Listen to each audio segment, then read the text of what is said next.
Hello बच्चों, कैसे हो आप लोग। तो स्वागत है आपका आज के इस शानदार से विजुअलाइजेशन वीडियो में, जिसमें हम लोग आज सीखेंगे कि कॉनकेव मिरर द्वारा इमेज फॉर्मेशन कैसे होता है। अगर मैं ऑब्जेक्ट का पोजीशन चेंज करूं तो इमेज का पोजीशन कैसे चेंज होता है।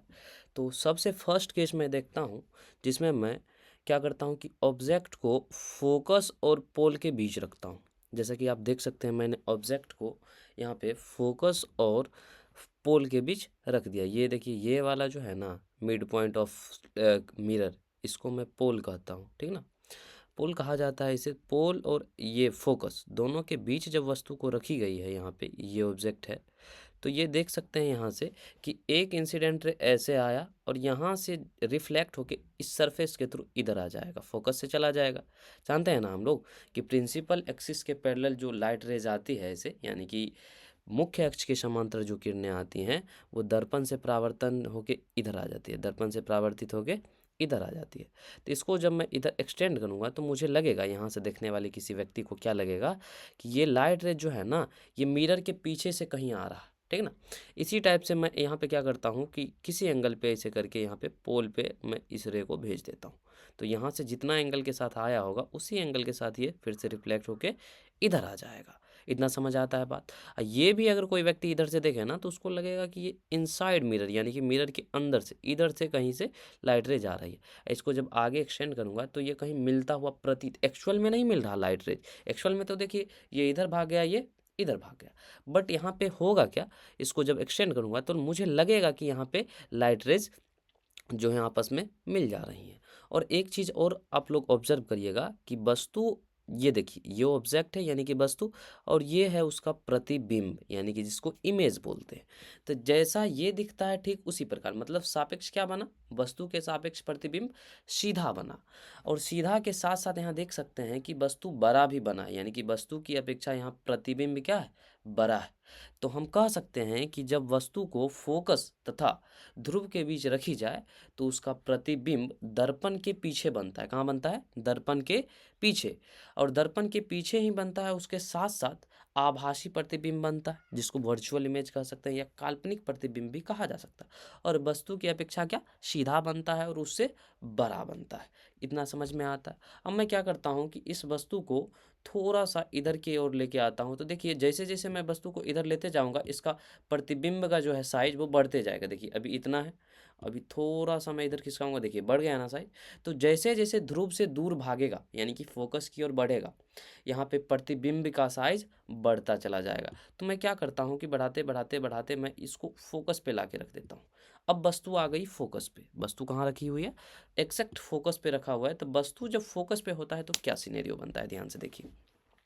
तो यहाँ से एक लाइट रेज निकला, जो कि यहाँ से मिरर पे आके ऐसे करके हिट करता है और यहाँ से रिफ्लेक्ट होके फिर से कहाँ चला गया, फोकस से। यानी कि समांतर किरण आया और यहाँ से परावर्तित होके कहाँ गया, फोकस से चला गया। इसी प्रकार यहाँ देख सकते हैं आप कि दूसरा ये लाइट रेज यानी कि प्रकाश किरण जो है, ये ध्रुव को हिट कर रहा है यहाँ पे।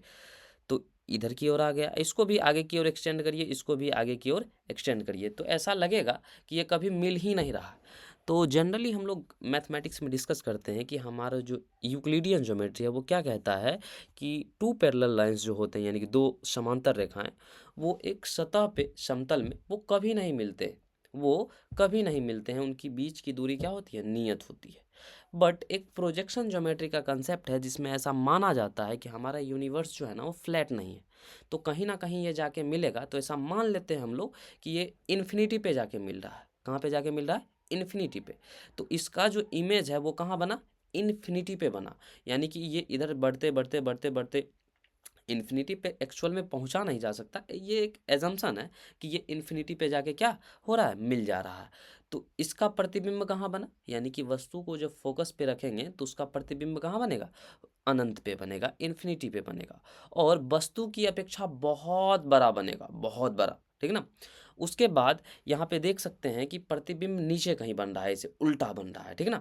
तो उल्टा बन रहा है, तो यहाँ पे ये भी कहा जा सकता कि प्रतिबिंब वास्तविक बन रहा है, वास्तविक प्रतिबिंब बन रहा है। तो रियल इमेज बना, तो ऑब्वियस बातें हैं कि रियल इमेज जो होती है वो वस्तु की अपेक्षा क्या होती है, उल्टा होता है, वस्तु की अपेक्षा उल्टा होता है। तो इतना तक बात समझ में आता है। अब मैं वस्तु को फिर से इसका पोजीशन चेंज कर देता हूँ, ऑब्जेक्ट का पोजीशन। अब मैं क्या करूँगा कि सी तथा एफ के बीच, मतलब यहाँ कहीं इसको रखूँगा। तो इसको इधर की ओर मूव करिए, यहाँ ध्यान से देखिए। अब हुआ क्या कि वस्तु को जब इधर की ओर खिसकाया गया, यानी कि सी तथा एफ के बीच रखा गया, तो यहाँ से देखिए एक लाइट रेज मैंने फिर से पैरेलल लेके आया, इधर पैरेलल आया, यानी कि समांतर आके यहाँ से हिट करा और ये वापस इधर आ गया। ठीक, इसी प्रकार यहाँ पे एक ध्रुव की दिशा में गया, जैसे ही गया वो उसी टाइप से लौट आया। बोलो यहाँ तक समझ आता है बात। अब देखो यहाँ पे ये रियल में कहीं मिल गया ना, ये सी के पीछे मिला है। कहाँ से मिला है?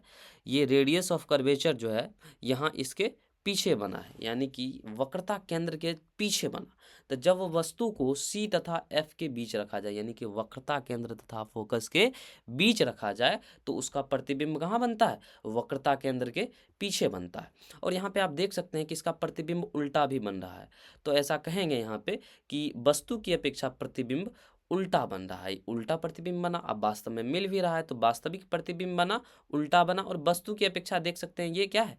ये उल्टा है, वस्तु की अपेक्षा उल्टा है और उससे बड़ी भी है। तो ऐसा कहेंगे इसका प्रतिबिंब जो बना वो वस्तु से बड़ा बनेगा। जैसा कि आप देख सकते हैं कि इसको मैं फोकस की ओर थोड़ा सा भी मूव करूँ ना, तो इसका साइज और बढ़ जा रहा है, और बढ़ जा रहा है। देखिए जितना इधर आऊँगा और बढ़ते जाएगा, जितना मैं इधर की ओर आऊँगा उतना घटते चला जाएगा। तो यहाँ पे एक चीज़ ऑब्जर्व करा आपने कि जब भी मैं यहाँ यहाँ देखिए फोकस पे लेके आया मैं, अब फोकस पे था तो कहाँ पे बना? इन्फिनिटी पे बना। और जैसे जैसे मैं आगे बढ़ रहा हूँ देखिए प्रतिबिंब कहाँ अब आभासी बनने लगा और दर्पण के ठीक पीछे बना। और आगे चलिए, और आगे जितना आगे बढ़ेंगे देखिए इसका प्रतिबिंब का साइज छोटा होता जाएगा, छोटा हो जाएगा। यानी कि फोकस की ओर जाने से ना आप इस या तो इस साइड से अप्रोच करेंगे या तो इस साइड से अप्रोच करेंगे, यानी कि फोकस की ओर टेंड करेगा ऑब्जेक्ट, मतलब इधर से इधर आए या इधर से इधर आए, तो वहाँ पे प्रतिबिंब का साइज बढ़ता है। तो यहाँ पे अगर आपसे ऐसा प्रश्न पूछा जाए कि वक्रता केंद्र से फोकस की ओर वस्तु को ले जाया जा रहा है, तो बताइए कि उसका प्रतिबिंब का आकार बढ़ेगा या घटेगा? तो आप क्या जवाब देंगे कि उसका प्रतिबिंब का आकार बढ़ेगा। इसी प्रकार अगर आपसे ऐसा पूछा जाए कि ध्रुव से फोकस की ओर लेते आ रहे हैं इधर से इधर से, तो उसका आकार बढ़ेगा घटेगा? देखिए खुद देखिए ना, देखिए बढ़ रहा है साइज, बढ़ रहा है। अब इसके पीछे लेके आइए, देखिए यहाँ पे ऐसे बना, अब फिर से इधर की ओर लेके आइए, देखिए साइज बढ़ते जा रहा है। तो कैसे करिए? या तो इधर वक्रता केंद्र से अप्रोच करिए या पोल से, यानी कि ये ध्रुव से अप्रोच करिए। तो फोकस की ओर अगर वस्तु को लेके जाया जा रहा है तो उसका प्रतिबिंब का आकार कहीं ना कहीं बढ़ते हुए दिखेगा। तो ये वाला सिचुएशन भी समझ में आया कि ये पोजीशन जब सी तथा एफ के बीच रहे तो कहाँ प्रतिबिंब बनेगा। अब क्या करेंगे अपन लोग कि इस वस्तु को यहाँ पे वक्रता केंद्र पे रखेंगे, वक्रता केंद्र पे। तो यदि वस्तु को वक्रता केंद्र पे रखा जाए तो उसका प्रतिबिंब भी ठीक वक्रता केंद्र पर ही बनता है और बिल्कुल समान आकार का बनता है कि जितना इस वस्तु का लंबाई होगा ऊंचाई होगा उतना ही इसका भी ऊंचाई होगा, यानी कि समान आकार का प्रतिबिंब बनता है और वास्तविक बनता है। ठीक ना, अब वास्तविक बनना तो उल्टा बनेगा। अब वास्तविक प्रतिबिंब को हम लोग पर्दे पर प्राप्त कर सकते हैं। बताइए इतना समझ में आता है? अगर P तथा F के बीच रहे, P तथा F के बीच रहे तो दर्पण के पीछे बनेगा, ठीक ना, आभासी बनेगा, वस्तु की अपेक्षा सीधा बनेगा और वस्तु से बड़ा बनेगा। अगर फोकस पे रहे तो वास्तविक प्रतिबिंब बनेगा और अनंत पे बनेगा और वस्तु की अपेक्षा बहुत बड़ा बन जाएगा। ठीक, अब जैसे ही इसको C तथा F के बीच लेके आते हैं तो इसका प्रतिबिंब C के पीछे इधर कहीं बनने लगता है और वस्तु से बड़ा बनता है और वास्तविक प्रतिबिंब बनता है। ठीक है, अब मैंने क्या किया कि फोकस इसको वक्रता केंद्र पे रख दिया। वक्रता केंद्र पे रखते ही क्या हुआ कि वस्तु का प्रतिबिंब भी वक्रता केंद्र पे ही बन गया और समान लंबाई का बना, समान ऊंचाई का बना। और ठीक उसका उल्टा, यानी कि अगर ये सीधा है तो ये इसका उल्टा हो जाएगा। ठीक है, अगर मान लीजिए ये ए बी था तो यहाँ पे ये ए डैश बी डैश यानी कि पलट गया। ठीक है ना, जैसे एक व्यक्ति को अगर पलट जाए तो उसको पलटा दिया जाए। कैसे पलटा दिया जाए? उसका सर ऊपर हो जाए और उसका मुंडी जो है नीचे आ जाए, ठीक उसी टाइप से। तो इसको कहते हैं वास्तविक प्रतिबिंब। वास्तव में मिला ना लाइट रेज यहाँ पे। ठीक, अब लास्ट केस है जब मैं वस्तु को इधर नहीं, एक और केस डिस्कस करेंगे। अभी मैंने क्या करा कि इस वस्तु को सी तथा एफ सॉरी सी और अनंत यानी कि इन्फिनिटी और सी के बीच रखा, इन्फिनिटी और सी के बीच रखा। तो हुआ क्या, इसका प्रतिबिंब सी तथा एफ के बीच बना, सी तथा एफ के बीच बना। तो यानी कि वस्तु को जब वक्रता केंद्र के पीछे रखी जाए, वक्रता केंद्र के पीछे रखी जाए तो इसका प्रतिबिंब सी तथा एफ के बीच बन रहा है। अब देखिए ध्यान से सुनिएगा कि जब भी सी के पीछे वस्तु जाएगा तो उसका प्रतिबिंब छोटा बनना स्टार्ट हो जाएगा। देख सकते हैं बहुत छोटा प्रतिबिंब बना है, ठीक ना। बहुत छोटा नहीं कहेंगे लेकिन छोटा प्रतिबिंब तो बना। यानी कि वक्रता केंद्र के पीछे यदि वस्तु को ले जाया जाए तो उसका प्रतिबिंब छोटा बनने लगता है। बात समझ में आया। तो पूछा जाए कि यदि वस्तु वक्रता केंद्र के पीछे हो, कौन सी लेंस की बात कर रहा हूं मैं, अवतल लेंस कॉनकेव मिरर की बात चल रही है। तो यहाँ से जब भी वक्रता केंद्र के पीछे वस्तु ले जाया जाए तो वास्तविक प्रतिबिंब बनेगा और वस्तु की अपेक्षा छोटा बनेगा, ठीक है, और वस्तु के सापेक्ष उल्टा भी रहेगा, ठीक है। और कहाँ पे बनेगा, तो सी तथा एफ के बीच। और सी तथा एफ के बीच रखा था तो कहाँ बना था, सी के पीछे बना था। और सी के पीछे रखूंगा तब कहाँ बनेगा, सी तथा एफ के बीच। इसी टाइप से वस्तु को ऐसे बढ़ा